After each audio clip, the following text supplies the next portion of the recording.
Hey there, guys, and welcome to the first episode of the Smashing Crossbar Podcast for 2019-20 A League season. I am your host, Josh, and with me today I am joined by none other than Ben from Corner Flag Games. How are you, mate? I'm good, mate. How are you doing?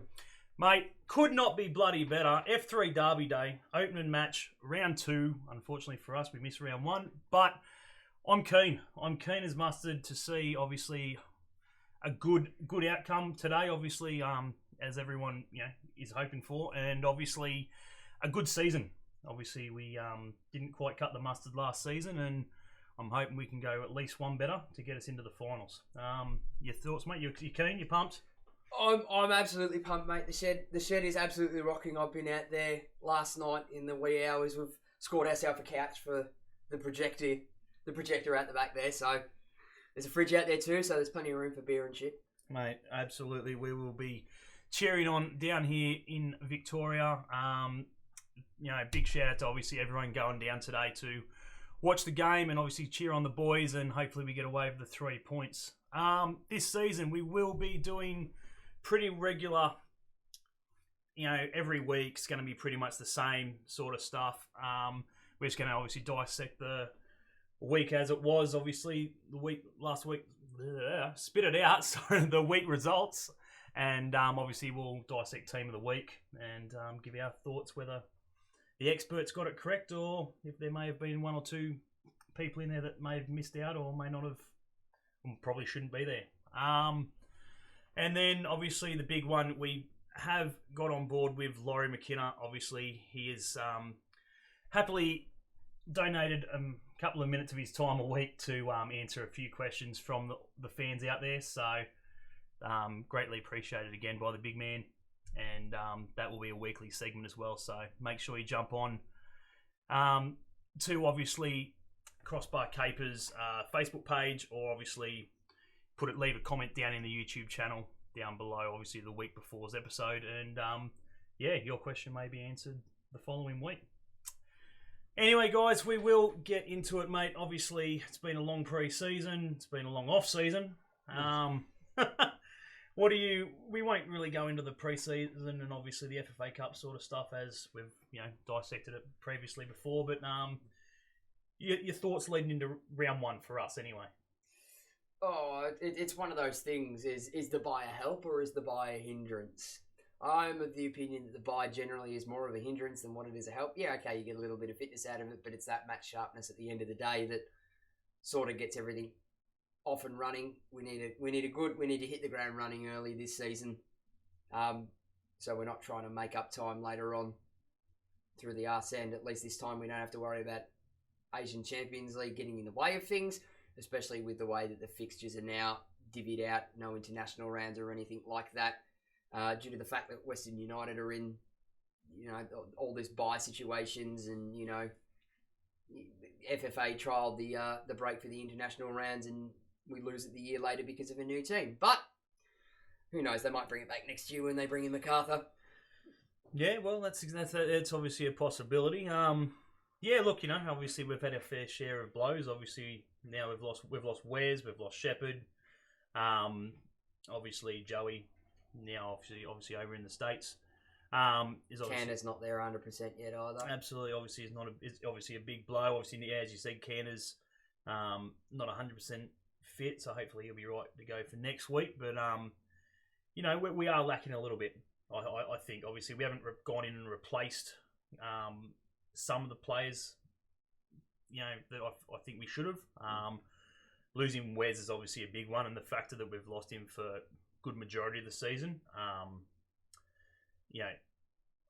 feel we probably should have gone in and tried to find somebody. I understand that the budget and the money side of things is a massive factor, and the fact that when it happened, obviously the time factor as well. Yeah. Didn't overly help, as obviously there was only say a month or so left of the transfer window. Yeah, see, the hard part is with all these injuries that we have had, they've all come at a relatively difficult time for the club. It's sort of in that middle ground period where you've got a little bit of time where you can spread your wings and go, right, we've got a bit of time to find somebody, but then by the time you get them in, clear them for medical and announce it and whatever, it's basically the first round of the season, and they haven't had time to gel with the squad. So, they may take that first 3 to 4 to 5 games to get, even their match sharpness if they've come from a league that's already finished or they haven't been playing consistently. It's difficult. They're not part.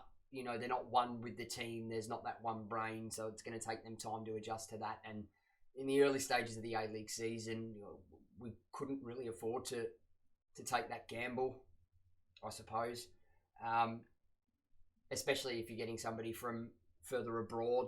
If it was an Australian player, then I could have sort of understand it. They sort of know what to expect, being if they're an A League journeyman or not. But yeah, it's sort of a catch-22.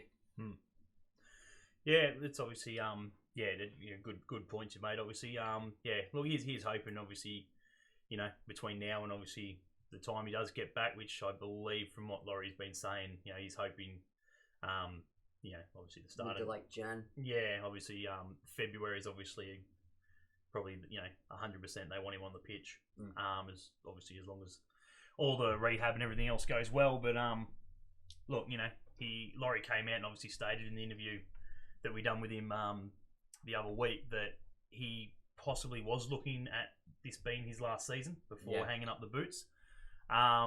Look, obviously it's not the way to go out, and I'm sure a player of his caliber and obviously his career, I'm sure he wouldn't want to go out this way. So he's hoping, obviously,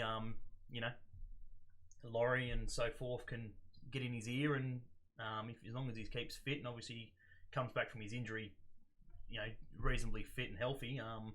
Twist his arm a bit. Twist his arm, maybe go around one more time for the fans and that to really hopefully show what he's got for the following season. Yeah, even if it's only half a season, go from say January to January, sort of thing. Yep. So yeah, obviously, as I said, we're not going to really dissect into obviously the FFA Cup as we mentioned and so forth. So we will get into obviously the game at hand. We're gonna dissect that first. Obviously, F3 Derby, biggest game for us obviously of the year. I think personally couldn't have come at a better time. Yep. Obviously, we usually get 3 for the year, but obviously, first game for us, obviously, and then them coming off a loss last week. I think it's a big coup for us. I think it's something where we can really take it to them. Obviously, that their confidence are going to be down a little bit. Matt Simon was out last week, which didn't help. And him coming back, I think only helps us. I think. Yeah, sort of. His fiery attitude. It's something's going to happen, and hopefully he snaps. Yeah, it's one of those you just got to sit there and you got to poke the bear, but you've got to stand well clear of the cage. Yeah. 100%. Yeah, I totally agree. The Wizard of Woy Woy, or as I like to say, the Wanker of Woy Woy. The Wanker of Woy Woy. Obviously, we've had many contests obviously over the past, and you can't go past obviously the biggest defeat. So yeah, we're obviously you're up there, mate. Obviously made the trip. It was good, worthwhile. Oh, it was well worth. It was well worth the trip. Worthwhile, mate. Absolutely. It was well worth spending half my day in Gosford. Yeah, it's one of those places you just want to get in and get out. Method at the pub. There was plenty. But yeah, so obviously, look, the squad, we are pretty much going to this 100%. The squad that I would predict to be on the pitch is going to be our starting 11. Yeah. Obviously, without Wes and stuff like that not being there, it's going to be pretty much what we're going to see every week. And if this side doesn't do the job against the Coast, it's going to be an interesting start of the season, obviously, and then an interesting thought of what the season could look like come the end of it. Yeah, I don't think it's going to be anywhere close to an 8-0 belting. I mean, in all due respect, as much as I don't like the Coast have recruited well. They've got a decent manager at the helm now that can steady the ship as well. They've recruited smartly with what little means they do have. Mm-hmm. They're looking to show up. Their main goal is to basically turn around and say, we're better than the new team that's come in. But it's it's not going to be a walk in the park like it has been for the prior couple of seasons. You know, he's hoping that Bira gets gets a bit of the Ben Kennedys and lets us have a couple. Yeah. I'm with you on that one, mate. They've definitely recruited a lot better than what they had last season. They're definitely they're not going to be the same team from last year, where obviously they got plenty and so forth. I honestly don't see them even finishing last this season. No, not by a long shot. I think they've got a decent enough squad to give a decent push for the 6. Yep. I wouldn't rule them out for finishing top 6. Like not top, but you know they may scrape. They're more than likely to scrape the 6. Yeah. Well, it looks like they're don't quote me on this one because I can't exactly remember what he is, Chinese or Korean. I think he's Korean. I think he might be Korean. I think he might be Korean. Yeah. Import looks like he might get a chance this week. He's a defensive midfielder. Yeah, he didn't play last week. So, and obviously he's an international as well. So he's going to be big coup for them, obviously. So it'll be interesting to see what he's got to offer. Your thoughts on the lineup? Obviously, you know, as I said, it's pretty much straightforward who the back line's going to be, you'd imagine, and obviously up front. But obviously you've got the likes of Arroyo, who I don't believe at this point will go 90 minutes. No. So it's a matter of will he start and then sub off early, or will he start on the bench and then come on with maybe half hour or so to go? Yeah, I think he might come on with about half an hour to go. Yep. But yeah, if that's the case, you're probably going to be looking at throwing Hoffy up top. Yeah, I'd imagine Hoffy being the goat, the goat being well and truly up the field. So and then obviously you've got the likes of, you know, Johnny Kay and even Lockie Jackson and co at the back line. What do you reckon on the back line? Back line, Bobby Burns on the left. Yep. It'll be Miller on the right. Centre 2 will be Topper and Boogs. That's fairly nailed. Yeah. That's fairly nailed. It's going to be difficult for, as much as I love him, it's going to be difficult for Johnny Kay to get a run. You know, but with 2 aging centre backs, it's time for the likes of people like Johnny Kay and Lockie Jackson to you know, get out there this season in what little opportunities they may get and step up and go, right, I'm here. Yeah. And make a decent showing of themselves. Yeah, it's going to be interesting to see what happens, obviously, throughout the season, because you can't imagine, obviously, Boogs, you know, lasting too much longer. I'd say I definitely don't think he'll renew a contract. I think this will be it. And then obviously Topper as well. He's definitely getting to that pointy end of the season of his career, and can't imagine him having much left either. So maybe obviously giving the youngsters a bit more game time this season, knowing that, you know, there isn't much life left of the enforcers. Yeah, the days of the and you can tell that the Boogs is starting to wean off. You know, not as many red cards as what he normally gets in a season, but you can tell his game as a centre back has completely changed over the past, say, 2 years. Whereas, you know, in the early on, just before, you know, Topor came into the fold, he was very much a step out from the back line and just run through everyone. If he gets the yellow, he gets the yellow. He's a bit more cautious nowadays about stepping out when he does. I don't know whether that's just between him and Topper and the partnership that those two have got between each other. But yeah, Topper's very much the same. You know, they're still important, but they're there. I think now they're the experience factor that they bring for the younger players, I think is seen as more of a value now than you know, legs on a pitch. But you never know. You never know. Top, or you know, they might pull a Durante and go till they're like 36. Yeah. Well, he's old and now I think he's 37. But yeah, look, it's going to be interesting. As you said, like, I think, you know, even Topper's pick up a lot more injuries than what he used to. You know, he was very injury-free, obviously, through his career and so forth. But even, just now he's starting to get those little knocks and niggles and stuff like that. And when, obviously, that starts happening, especially to a player who doesn't really get injured, I think that's a big sign for him going, okay, maybe it's about time. Maybe it's about time. It's very much a case of, looking forward in the next, say, 12 to 2 years that our backline's going to be completely different to what it is now. Yeah. Even Dimmy's starting to get on now too. He's what, 28, 27? Yeah, I believe, if he's not 28, he'd have to be very soon. 100%. Hoffy as well, he's the same age as us. Yeah, Hoffy, yeah. As well, obviously, even with Dimmy, like, he's definitely one of those players where, he's such an integral part of the team. And obviously, him getting called up, obviously, to the Socceroos in the past week. Thank God for the bye round one, because that would have been catastrophic. But Arroyo's sort of in the same bag too. Yeah. Well, I don't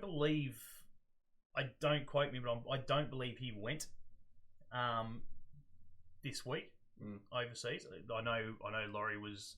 No, I don't think he's been. I don't think he got picked for this one, but I'm pretty sure he'll definitely be gone in November. He'll definitely be gone for the next one because they're playing Mexico, and that's no easy beat. Yeah, no, he'll be definitely gone mid to late November. That was a guarantee. But I know Laurie was saying that they didn't want him to go for this one, but at the end of the day, I don't think he travelled. I think Laurie and Ernie got their wish, which, as far as I'm concerned, but he was still injured too, though. Oh yeah, I don't think he was 100%. He's still coming back from that hamstring. Yeah. I think they put that into writing and sent all their medical stuff over to obviously the guys to say, look, here he is, he's injured. Yeah. Let's not take him, but I think he'll be fine. I mean, and Dimmy's in that very precarious position as well, as where he's that major cog in our club, but then you can't begrudge the guy for going to represent your country. Oh, look. But then you get annoyed when Arnold leaves him on the bench and not playing when he could be doing useful things back home. But it's that sad part of international football. Yeah. Where you've got a player that's good enough to make it. Yep. But maybe not the starting berth. Probably not there as a sub.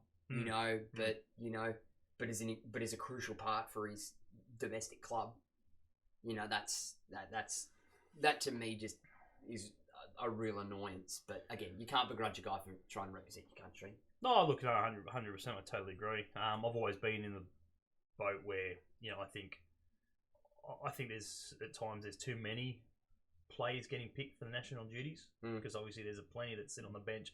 And I know you need reserves and stuff like that, but look, I mean, we're not exactly in the world's worst qualifying for World Cups. And I was about to make mention of that too. I mean, here we are talking about it and having a binge about it. Paul Wellington Phoenix.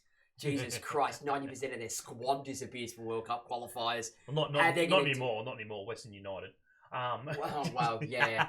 Between Western United and but even still Wellington Phoenix, because they've still recruited locally a hell of a lot as well. Correct. And we'll get to that signing news shortly.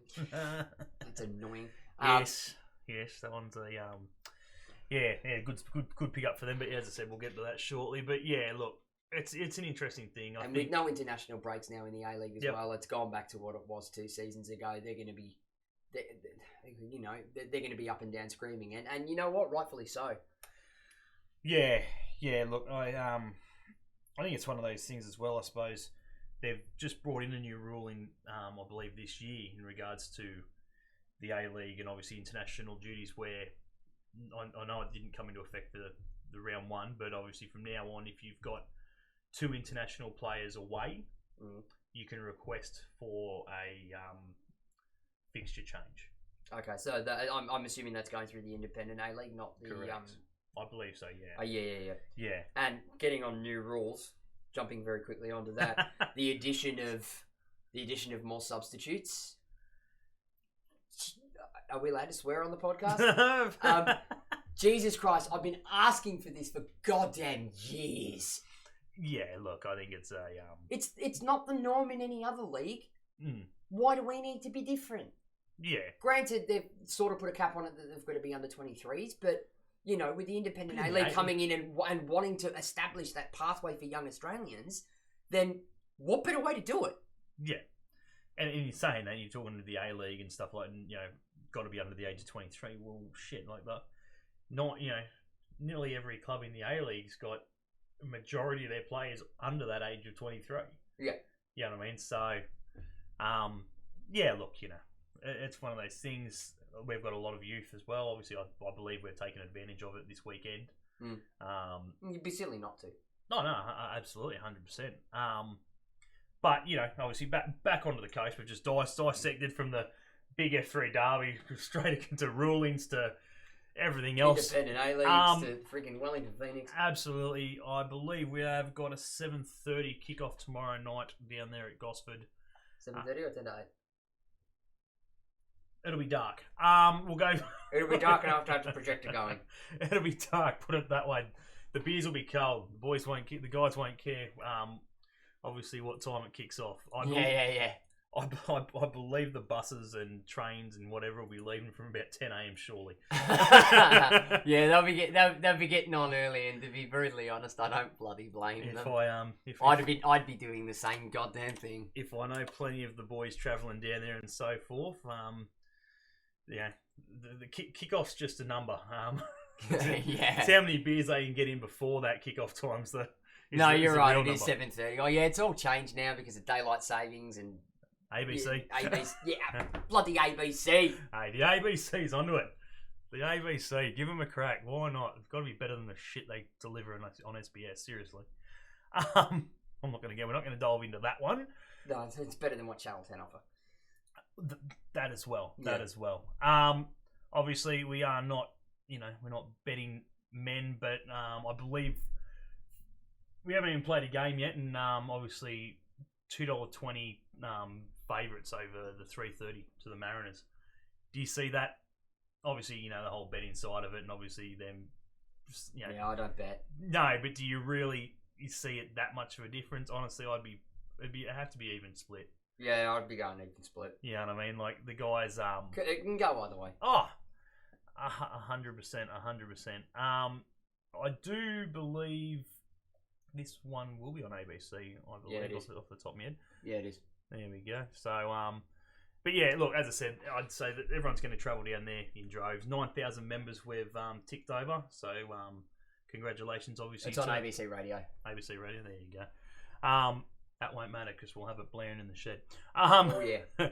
But, yeah, a big congratulations to, obviously, Laurie McKenna and, obviously, the backroom staff and, obviously, all 9,000 members getting on board this season. Obviously, the aim is to, obviously, beat last year's record of 11-something, which, you know, I think is easily achievable.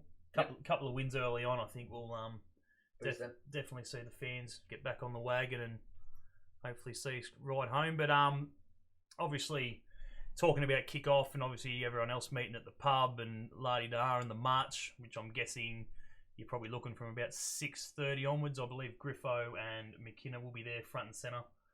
And Ash, I think, is as well. McKenna loves a good loves a good march. Yeah. down his main street. Yeah. that he used to parade I'm around. pretty sure I read somewhere today that I think it was actually Laurie that posted it, that Ash is, I think, leading the march. Yeah, absolutely, which was another thing I was going to dissect at the end of the show, but we will obviously get into that right now. Yeah, obviously... That's called a segue, mate. Thank you, segue man. Yeah, we will talk about that. Obviously, Ash Tressida is a mad Jets fan, obviously, and unfortunately came to, obviously, some devastating news and obviously events early on in 2019 where he ended up injuring his back and spine, I believe. So, yeah, some good mates of his have obviously teamed up together and created a Facebook page and obviously a GoFundMe, I believe, as well, called Moving Mountains for Ash, where I believe the guys were leaving at 3 p.m. Yesterday, so Friday. Yeah. Afternoon, travelling the 90 kilometres down to Gosford, which I believe will get them there. I think they're aiming for about midday to midday 1 o'clock, something like that, to get a few beers in, obviously after the long walk, and then march on down with obviously all the Jets fans to the game. With, as you said, Ash leading the parade. Look, mate, we're all thinking of you, mate, and hopefully everything's going well, and hopefully your recovery and all that's getting there and so forth. And I'm sure everyone down there will be getting behind you. And as I said, jump onto the Facebook page, and I'm sure there's plenty of links in there. If we can find one, we'll put it down the bottom. Yeah, I'll grab the GoFundMe one. Yeah, the GoFundMe page and so forth. And absolutely, donate. It's a good cause, and obviously, you try and help out your Jets fans and Jets brothers and wherever you can. So, well, mate, obviously we've dissected. The last thing we need to talk about the Coast game would be a prediction. Oh God. No, I'm actually it's easy in seasons gone by. Yeah. But having not played last week. Yep. For round one, it's sort of difficult to gauge where we sit. Mm-hmm. Mariners again, like you mentioned to me earlier, coming off a loss last week. A loss where they didn't play that bad. Yeah, they didn't play. I did watch the game. They didn't play bad. They got very unlucky, but they've still got plenty of tweaks that they can make. Yeah. To get things done, and that bloke that scored that screamer, I mean, I think I said it to one of my other mates as well. I don't like the Coast, but give credit where credit's due. Yep. Like that goal was wicked. Yeah, good strike. But yeah, look, to be brutally honest, mate, I'm going to go with a 1-1 draw. A 1-1 draw. Look out. Yeah, look, it's going to be interesting. I don't know. I really, really don't know. Yeah, it's a hard one, I suppose. I'm going to go. I think we can definitely score goals. I'm not sure about the back line. You know what I mean? Like, again, picking up Burns was fantastic. I think he's going to do great guns for us this season. Under 21s international. And obviously picking up Miller, who's obviously now going to have a lot to prove this week, especially against the Coast. Going back to Gosford, obviously, to play his former club. I'm sure he's going to want to have a blinder. I'm going to go 2-2. 2-2, all right. I'm going to go 2-2. Okay, Matty Miller, mate, we are expecting Georgescu levels. Georgescu levels of wickedness. Wow. Well, we'll put it this way. I watched the game last night, and Western Sydney, and the way they played against Victory, the way Georgescu played against Victory was just wow. That's just Georgescu, though. Just upsets me. Just makes me miss him more because he. Oh, I always was going to miss it. He had a blinder, and I just hope those are things that we're not gonna miss in the season ahead. But yeah, I'm going to go 2-2 draw with that one. So we'll move in, mate, obviously, and talk a little bit about, obviously, last week's fixtures and so forth. Obviously, we're going to dissect team of the week each week.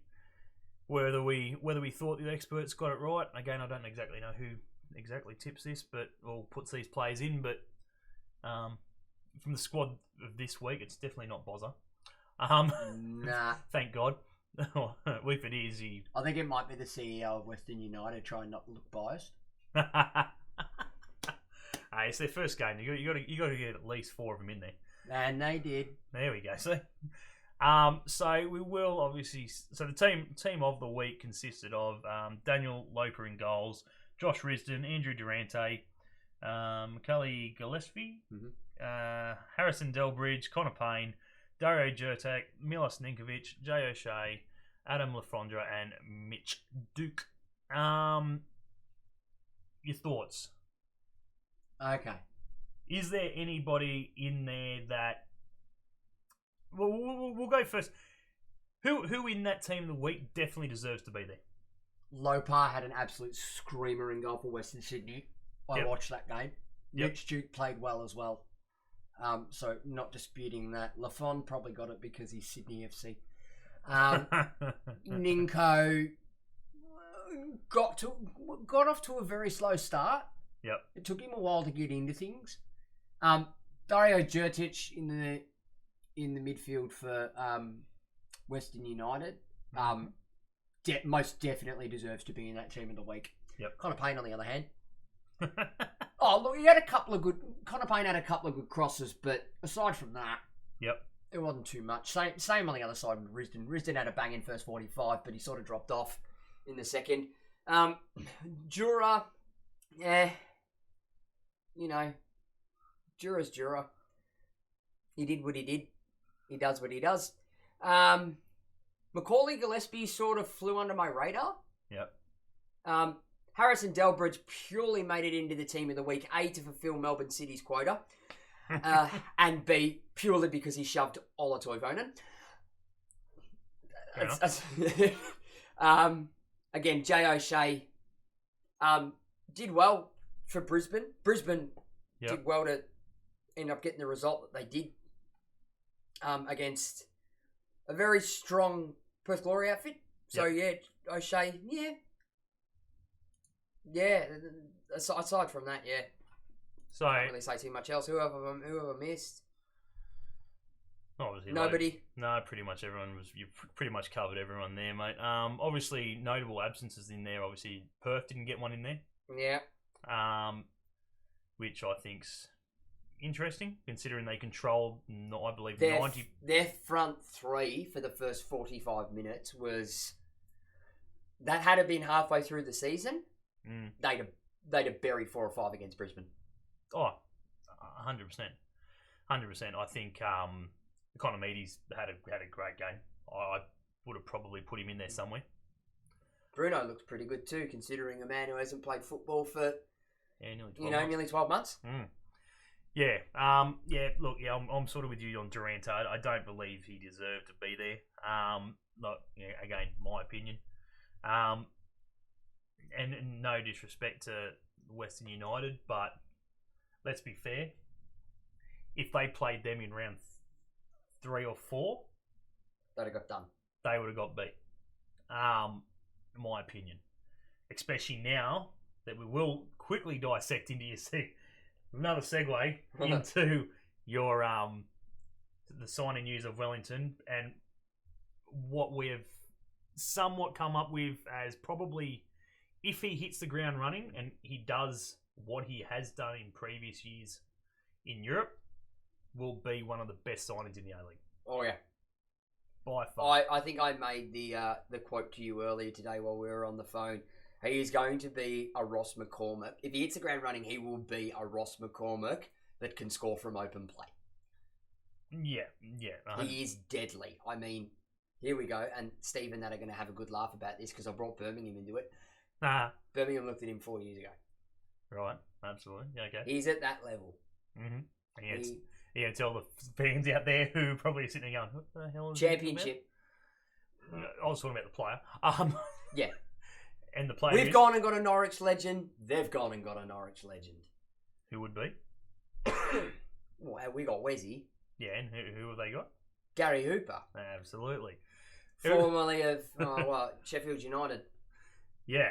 And it has Sheffield Wednesday. Sheffield Wednesday, yeah. And has scored plenty in his career. Oh, bags. Plenty of goals in his career, and I definitely don't see him being the saviour of Wellington. I still think they're really well and truly going to struggle, but if somebody that should have been in that team of the week that wasn't. Who's that? Their other import, Wellington's other import, Daniel Ball. Oh yes, he did have a good. He missed a cracker. He had a good strike on goal, which should have probably gone in, but anyway, didn't. But yeah, obviously, Gaz, he's definitely going to do good things for them if he gets the service. He's a typical clinical English built striker. Yeah, he is what he is. Yeah. And in recent years, he's sort of gone backwards in speed. Mm-hmm. Like he's bursting pace, but he's done well. He's learned to adapt over the past couple of years to sort of take more of a central forward role and just sort of sit back and dictate the play. He can hold the ball well. Yeah. Yeah, but obviously, yeah. So that'll be a good sign. That's obviously another deadline day signing. Oh yeah. one of the best. Obviously in the A League for sure. But yeah, look, it's going to be interesting. Obviously, I watched the game last night against Victory and Western Sydney, and Yeah, I missed it. they Western Sydney they look good. Obviously, I've heard a lot of people really not giving much of a sniff. Obviously, I've listened to previous other podcasts and stuff like that, and obviously everyone's sort of the typical Melbourne Victory, Sydney FC, Perth Glory, Melbourne City, going to finish up the top in the final four and la-di-da and everything else, and obviously everyone else is going to fight out for the rest of the spots for the six and obviously below. But I don't think it's going to be that easy this year. I don't think it's going to be it's going to be a good, exciting A League this season. Anyone's game. I don't think Victory is where they've got the players to do it. They'll get top four, but I don't think they'll win. Yeah, see, I think top four might even be a stretch at the moment. The way they're playing at the moment, and they're not missing that many players. Yeah, they're missing Cruz. See, the big thing for Victory is, and I as you know, I've got quite a few Victory mates, and the one thing I've been saying to them for years is, you need to get rid of Muscat. You're too predictable now. You need something different. You need to change the dynamic of your team. Yep. And of course, in doing that, it's going to take time. People who turn around and say, "Oh yeah, we've got Marco Kurz." Marco Kurz is a very good manager, and he's very good at the management side of things and getting what he wants out of players. Likes to have an issue with young players though. He doesn't like to bring youth through the system, and that was sort of evident at Adelaide. But yeah, and that's sort of how Victory have run as well. They tend to prioritise their more global signings and established, experienced A-League characters. But at the same point as well, a shift like that is going to take time. And Victory supporters that turn around and going, "Oh, we're going to win this season." Optimistic, lads. Give yourself time. You need to give yourself the time. The big thing is, are the board going to give Kurtz the time? I think they'll give him the season. Even if he struggles, they're not going to. This isn't the Premier League. They'll definitely give him the season, but I dare say if he doesn't deliver a good performance, his time next year will be very limited. Yep. I don't think they'll give him much time next season. No. If he has a poor season this year. They've also got to go through the qualifications for the ACL, which is obviously another big thing. They've been there plenty of times. They haven't had a great run in previous years, obviously in the competition. Yeah. So that'll be another big factor, I think, from the club. I think the club will be definitely on his back going, that is a priority. Yeah, and it was the same when he was there as well.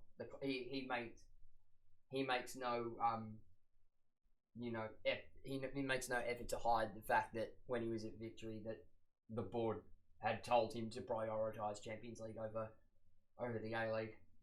Yeah, 100%. Yeah, I believe another podcast, the Jetstream, sat down with him the other week, and obviously, he was saying that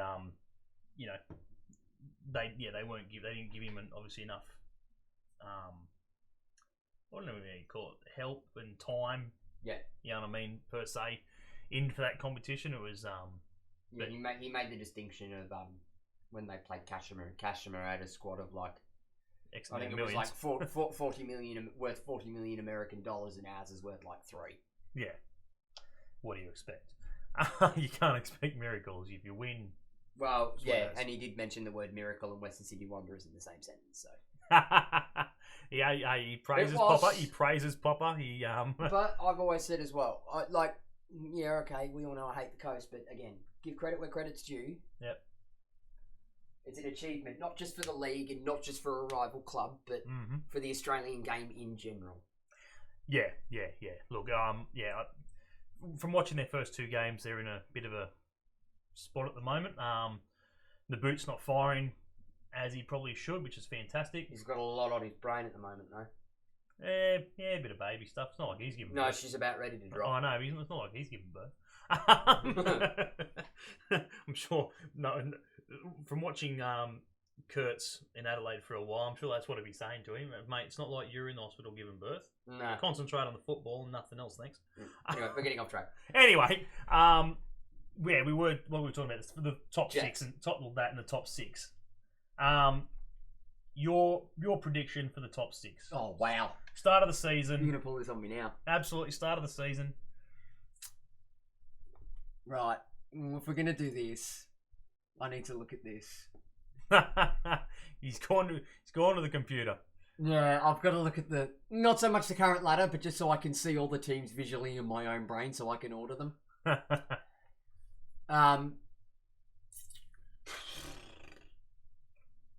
think Sydney will get it this year. As much as it pains me to say it. Premiership or the grand final? So I only want Both. up to the end of the season. The end of the actual season, not the semi-finals. Alright, yep, Sydney. So Sydney will be at the top? Sydney? Yep.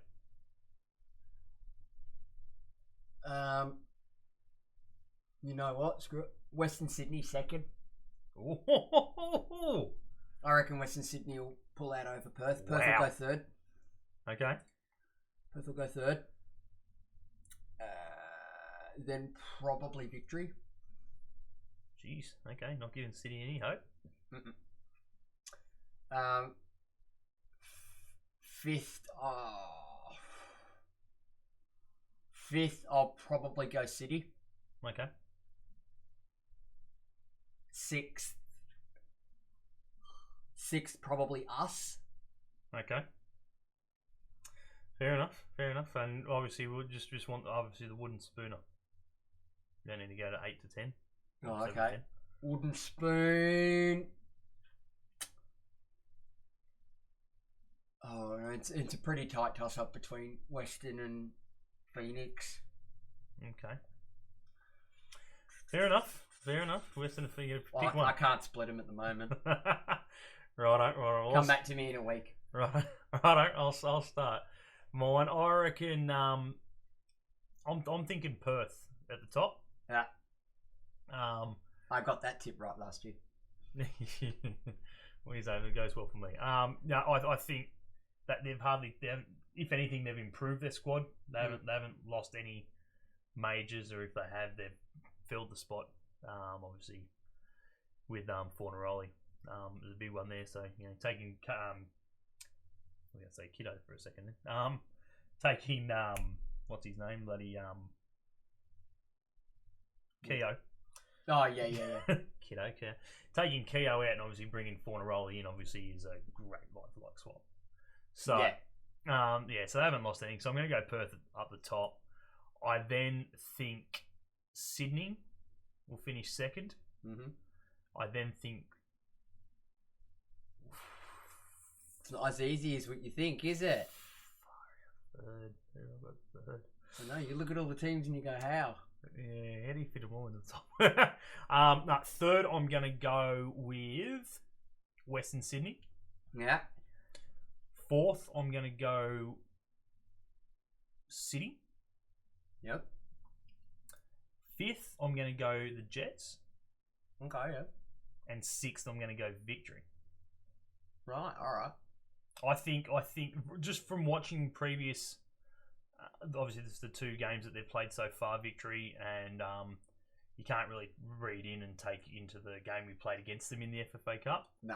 But I don't think, as long as we stay injury free, I don't think there's going to be much between us. Mm-hmm.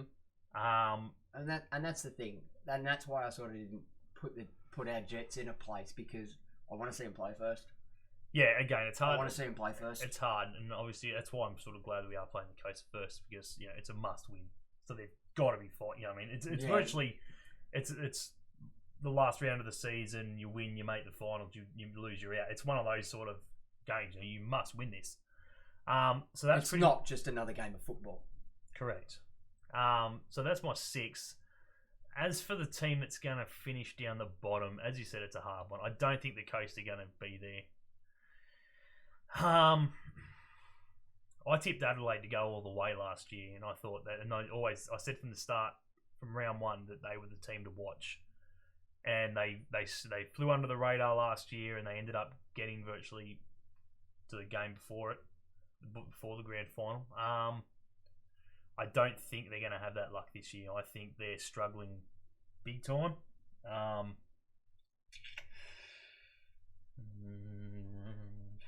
Wellington, obviously, it's hard to go past Wellington. I don't. Their squad on paper is terrible, but it's yeah. Look, you know what? I'm gonna bite the bullet. Yeah. Robbie's gonna hate me for it. So whatever you do, don't say nothing to him. Just if you don't say nothing, he won't watch it. I'm gonna go Adelaide. All right, I'll message him as soon as it's out. Good job. Yeah, I don't know. There's just something about them that I don't know. Clicking. Yeah, look, again, they've had a good run with the FA Cup. They always do. I don't know what the hell it is. But whether they just get the easy draws or whatever it is. But I think that's going to be their shining moment.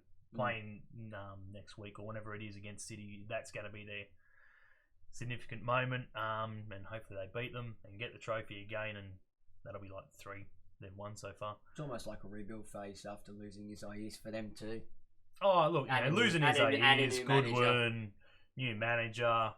Not really anybody up front with A League pedigree to be able to be a consistent goal scorer. I see them getting goals. Yep. A potential issue.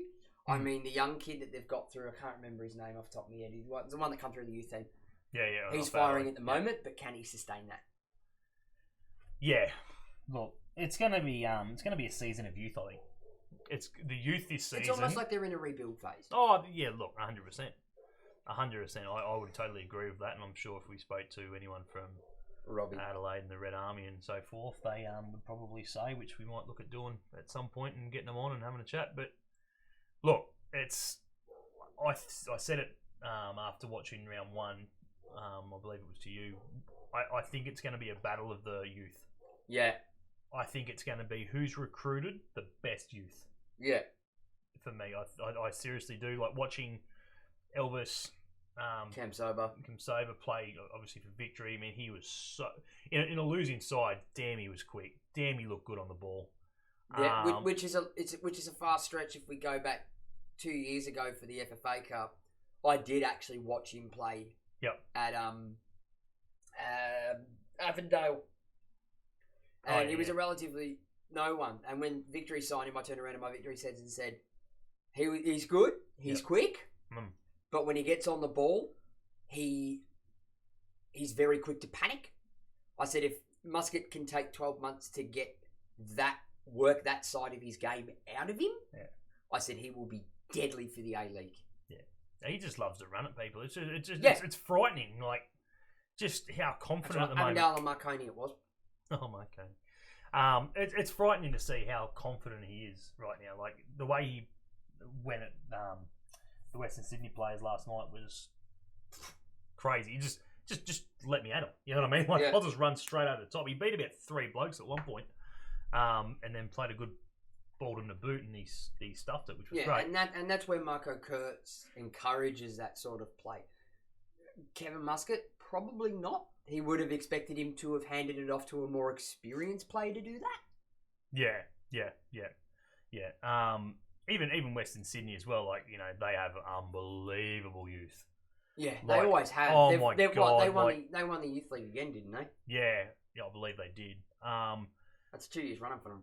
But just wow. What was his name? There was a Nicholas Sullivan. No, he's a young bloke. He's going to be a good player. Yeah, he's going to be a very good player. Which is again they've got good. And I believe Muhammad Adam. He was another one. Oh, Mo Adam. He's been sort of making the bust through since last season. Yeah, no, that's just 2 good uses that I seen last night. But they're obviously looking the goods. So what was I going to say? So that's obviously our prediction anyway. Be sure to feel free, obviously to leave your top 6 and who's going to cop the spoon this year. In the comments. I understand if you feel that you have to put the Coast down the bottom. Like I feel that it's Look, we all want to. Somewhat of a necessary. Yeah, I know. You really do. You really want to put them down there. Yeah. But I just can't. I don't see it happening. I don't see it happening. I wouldn't say they're going to have a fantastic season, but no, but I think they'll win more than last year. Their time at the bottom is over. Yeah, I think they'll win more than last year. I don't think Western United will finish there either. I think they'll go all right, Western United. I think they'll win a few games, and obviously they've got picked up a good coach, which is obviously which is key. Yeah. So you'd hate for that first season in finishing bottom. That yeah, but even still, like they're under very much no expectation. Oh look, for this season, no, you'd have to be under no expectation. But I mean, they're going to want to push as best as they can. But again, it's not going to be the end of the world for them. Yeah, don't mind me. Just dropping shit in the studio. But yeah, look, obviously it's going to be an interesting season ahead. We can only watch it week in, week out, and see what happens at the end of the day. Here's hoping we're all wrong and friggin' the Jets finish top. That'd be fantastic. That'd be fantastic. Absolutely. Could you that would require me to have another flight out to Newey. Yeah, you know what? I just want to go back. I just want to get back into another grand final with no fear of VAR. Like don't. It's something that we're not going to get into on this episode because it's running long enough as it is. But I'm glad that what the money they've spent and everything else, for all the calls we've had so far, they've all been 100% correct. There has not been a mistake. They have been 100% correct as per the laws of the game. 100% correct, in my opinion. Friggin', they're all onside or offside, and it's been quick. Yeah, they haven't sat there for 4 minutes or whatever it is. No, they mentioned last week on the telecast that out of all the VAR decisions from last week, I think they were all under they said they were all under a minute 20. Yeah, I believe I heard Bozza saying something about it, but yeah, and he'd take a minute 20, like 60 seconds. You should have a shit sorted by then. Yeah. 60 seconds will affect the flow and the team momentum. Yeah, 100%. Anyway, we're gonna jump in before we end the podcast. Obviously, we're gonna jump into the new segment, Laurie McKenna's questions. I should say questions for Laurie McKenna. And obviously, as I said before, each week we're going to virtually get a question or two, depending on how much time he's got and the relevancy of the question. Get him to answer them for us, and obviously I'll read them out. Read out his obviously answer to the question, and hopefully we get some good ones. And as I said, feel free to make them as left field as possible. I think I heard one yesterday. Why do you put lemonade in your beer? Because otherwise it wouldn't be a shandy. Yeah, I know. But anyway, so anyway, without further ado, we're going to jump into questions for Laurie. Oh, McKenna's magic. He wears a magic hat. He used to coach the coasties, but then he said that. He came to us to run the club, so that makes it all right. And when we win the championship, we'll sing this song all night. Rightio. Thank you, Laurie, mate. Absolutely love it. The magic hat, you can't go wrong. Can't go wrong. So, obviously, the first question I've got comes from Tim Meek. Actually, a friend that I've known for many, many years. Went to school together and so forth. His question to Laurie was, is there any chance we could organise a pre-season exhibition match between Newcastle United, in England obviously, and the Newcastle United Jets at McDonald Jones Stadium? Good question. Very good question. Newcastle versus Newcastle. You'd love to see it. Could you imagine Newcastle Jets donning the black and white one more time versus black and white versus black and white? Oh, wow. Loudy'd go ape shit. He'd go nuts. Well, both of them would. They'd be. Oh. And obviously Tim as well must be a Newcastle fan, so he must be keen to see it. So I did ask Laurie, pose the question to Laurie. His response, virtually said that he has tried to organise a match on a few occasions with Newcastle United. Unfortunately, they haven't been able to organise something per se, but he will keep on trying to get that because he believes that obviously it would be an interesting matchup. Newcastle versus Newcastle in Newcastle. Yeah, absolutely. It may not happen in obviously at McDonald Jones Stadium, but obviously watching Leeds and so forth come over and so forth, they may look at probably maybe doing it in Sydney or whatever if it has to be, because obviously I'm sure there's more Newcastle market. Yeah, more market, and obviously I'm sure there's plenty of Newcastle United fans in New South Wales. So look at probably making, instead of 40,000 seats, let's try and pump it up to 80 or whatever it may be. But yeah, so there's the answer anyway. Tim, hope you got what you wanted. Obviously I'm sure. Yes, absolutely. We're organising it now, and that'll be next season's pre-season. We'll let you know the dates. But yeah, look, he's hoping he can organise something like that. The second question obviously comes from what have we got there? I've just lost it, unfortunately. There we go. David Werner, where he asked me to ask Laurie if we what have we got here? Would the club ever consider putting out a forum or run a competition where a member could have input, or members could have input into a jersey design? I'd be down for that. Absolutely. I'd do mine. Funny enough, like I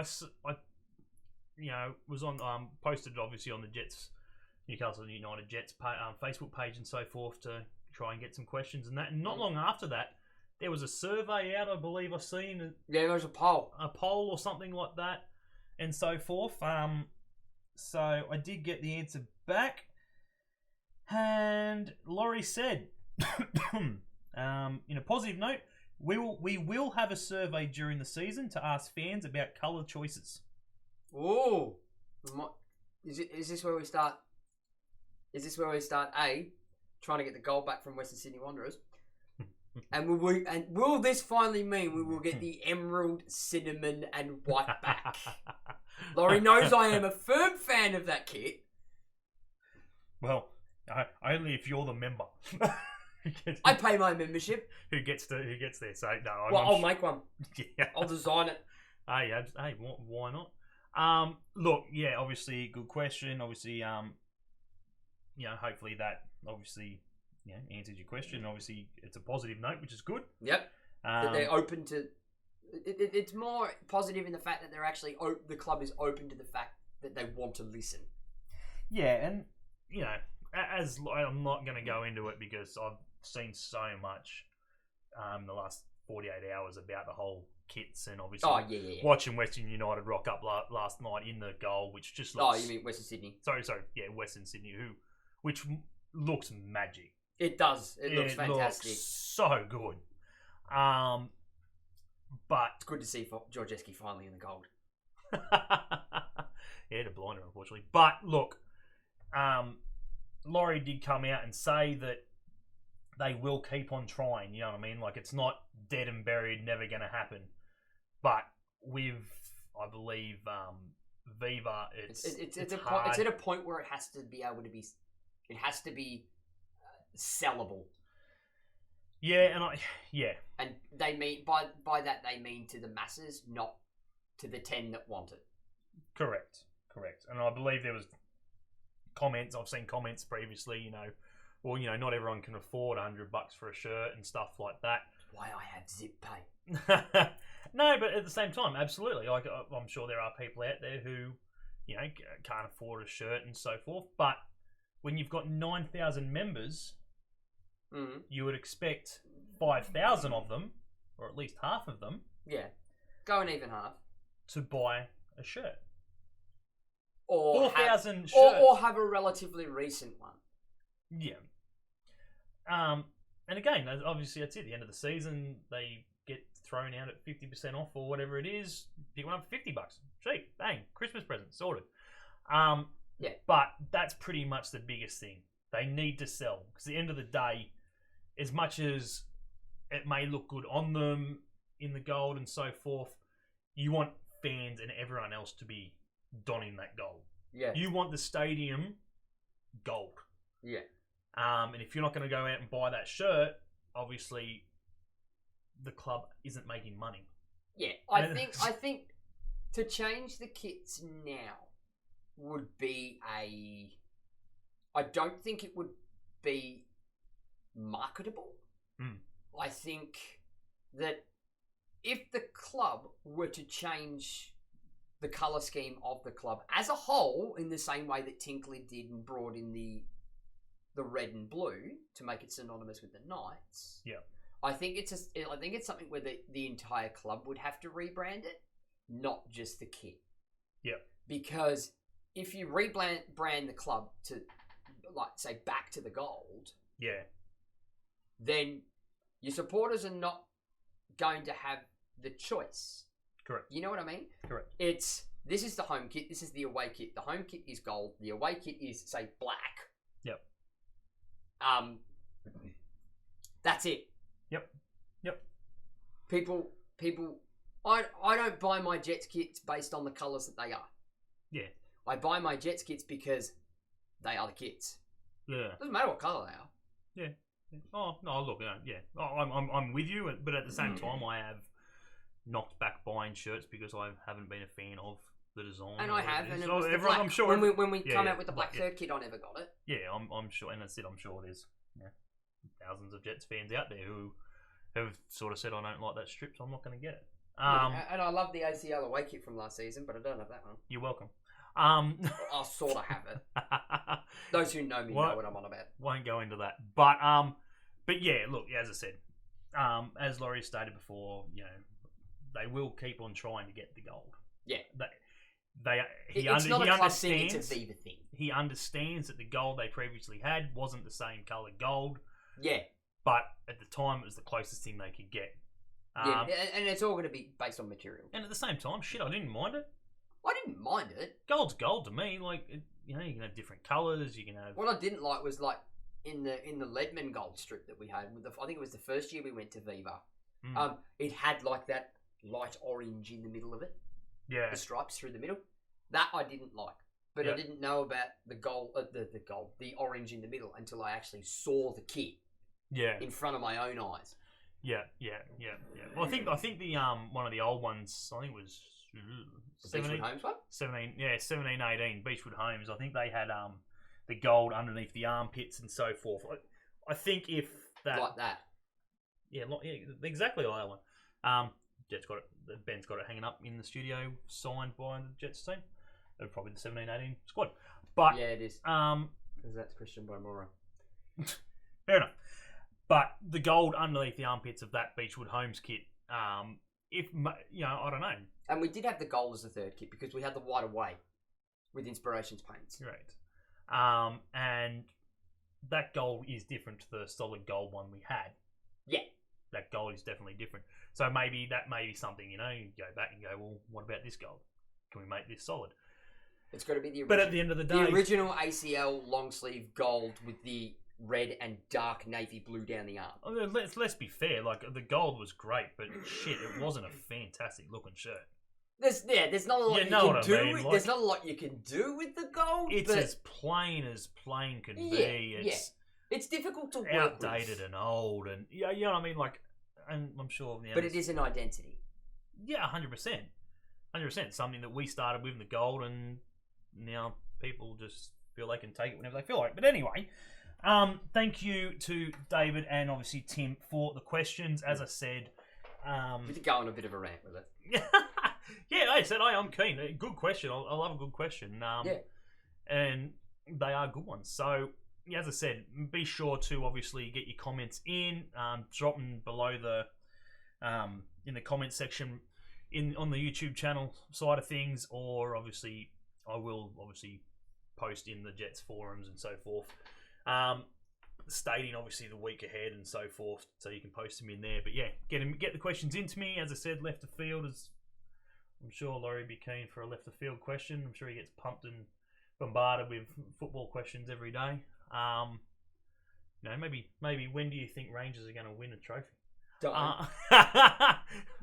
Well, ask him that one. That might go down well. But yeah, obviously, again, guys, thanks very much for that. And on that note, mate, I think we are going to segue the hell out of here. Yeah, I think it's time to segue the hell out. As we need to. It's late. It's late. Well, it's early. Early, yeah. Early, late, whatever you want to call it. You guys will get this on Derby Day, 7 a.m. Well, it's technically Derby Day. It is Derby Day. Hey, it's Derby. We don't have to pretend that it's not Derby Day now. It is actually Derby Day now. Absolutely. Yeah, well, as I said, it's 20 past 12.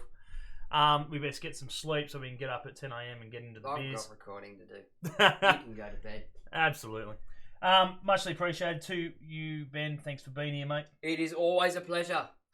Absolutely. As I said, guys, I can't mention enough as well. Get onto the donation GoFundMe page and so forth for the Moving Mountains for Ash Foundation, or I believe it's a foundation Facebook page.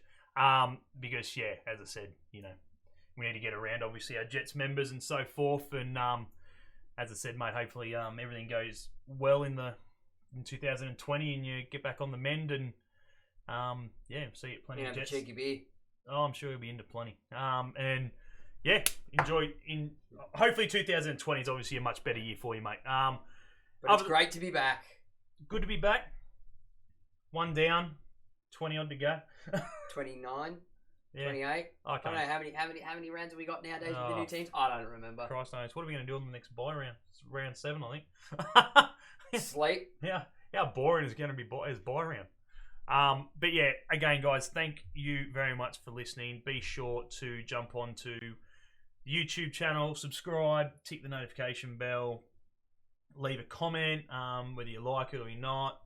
Be sure to, as I said, leave your questions, your top 6 and relegation team as well down there, and share it around obviously if you've liked the content, and we will see you guys next week where we will recap the F3 Derby and round 3, and as always we hate Coast Scum. See you guys.